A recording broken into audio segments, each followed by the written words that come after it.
Hello YouTube. Today's video will be just a quick channel update and also a CD collection tour because I've gotten a lot of CDs over the past 2 years since the pandemic started, and I want to show you all my CDs. So since I last posted on YouTube, many things have changed.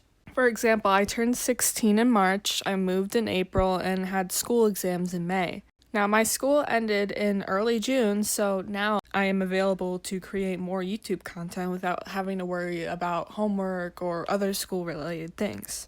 And additionally, I've also gotten into more musical artists like Taylor Swift, Olivia Rodrigo, and Dua Lipa, and I can make a separate video about that. With that being said, I am also starting a podcast.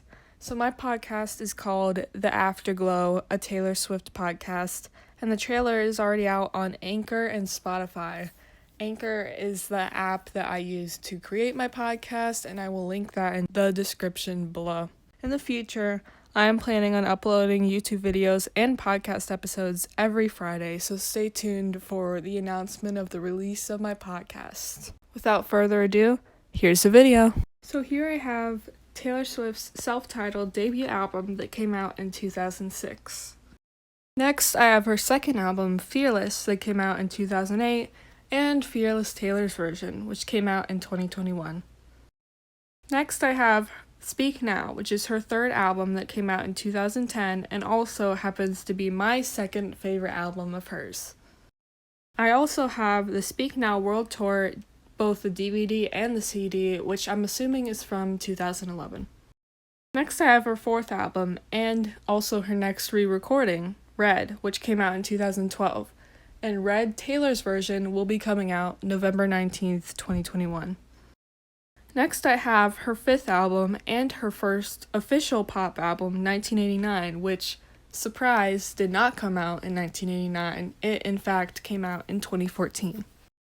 Next, I have her sixth album and my favorite album of all time, Reputation, which came out in 2017. Next, I have her seventh album and my third favorite album of hers, Lover, which came out in 2019 and was the last album of hers to come out that had a normal rollout. I also have a deluxe album version of Lover with version number 3 of her Lover Diaries. Next, I have her eighth album, Folklore, which came out as a surprise in July of 2020. Next, I have her ninth album and Folklore's sister album, Evermore, which came out in December of 2020. I also happen to have signed Folklore and Evermore CDs. Moving on from Taylor Swift's albums, I have Dua Lipa's second album, Future Nostalgia, which came out in 2020 and had singles coming out in 2019. For the last CD in my collection, and also the CD I got the most recently, I have Olivia Rodrigo's first studio album, Sour, which came out in 2021.